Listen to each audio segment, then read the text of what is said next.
Welcome to my channel. నా ఛానల్ని కొత్తగా చూస్తున్న వాళ్ళు సబ్స్క్రైబ్ చేసుకోండి, లైక్ చేయండి, షేర్ చేయండి. India versus South Africa third ఓడిఐలో ఇండియా 9 వికెట్ల తేడాతో భారీ విజయం సాధించింది.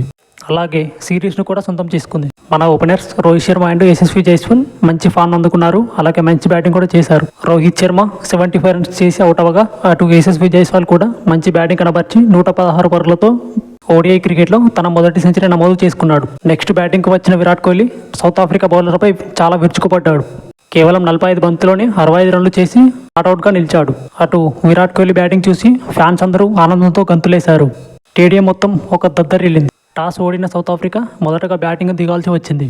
పవర్ ప్లేలో స్టార్ట్ ఇచ్చినప్పటికీ చివరిలో బ్యాటర్లు నిలవలేకపోయారు. క్వింటన్ డికాక్ తన అద్భుతమైన బ్యాటింగ్తో సెంచరీ కూడా చేశాడు. ఆ సెంచరీకి ఫలితం దక్కలేకపోయింది. నెక్స్ట్ వచ్చిన బ్యాటర్లు ధనాధన్ వికెట్లు పడగా సౌత్ ఆఫ్రికా అంత స్కోర్ ఏం చేయలేకపోయింది. సౌత్ ఆఫ్రికా కేవలం 50 ఓవర్లలో 270 పరుగులు మాత్రమే చేసింది. అటు భారీ స్కోర్ చేయలేకపోయింది. ఒక విధంగా చెప్పాలంటే మన ఇండియన్ బౌలర్స్ వారిపై విరుచుకుపడ్డారు. మెయిన్గా చెప్పాలంటే కుల్దీప్ యాదవ్ అండ్ ప్రసిద్ధ్ కృష్ణలు చాలా మంచి బౌలింగ్ వేశారు.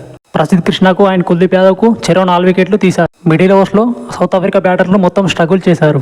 దీనితో సౌత్ ఆఫ్రికా అంత భారీ స్కోర్ ఏం చేయలేకపోయింది.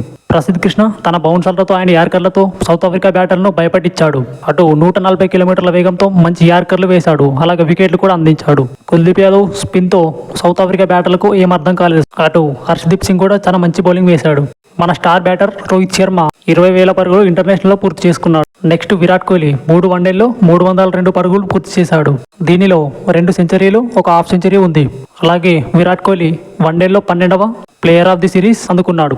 అటు రోహిత్ అండ్ కోహ్లీ గంభీర్కు మంచి సమాధానం ఇచ్చారు. విరాట్ కోహ్లీ మాత్రం ఈ సిరీస్లో అద్భుతమైన బ్యాటింగ్ చేశాడు. అలాగే రోహిత్ శర్మ కూడా చాలా అద్భుతంగా బ్యాటింగ్ చేశాడు. నెక్స్ట్ డిసెంబర్ 9 నుంచి T20లు ప్రారంభం కానున్నాయి. Thank you for watching. Please subscribe my channel, like చేయండి, షేర్ చేయండి. మరిన్ని వీడియోస్ కోసం మీ ముందుంటా.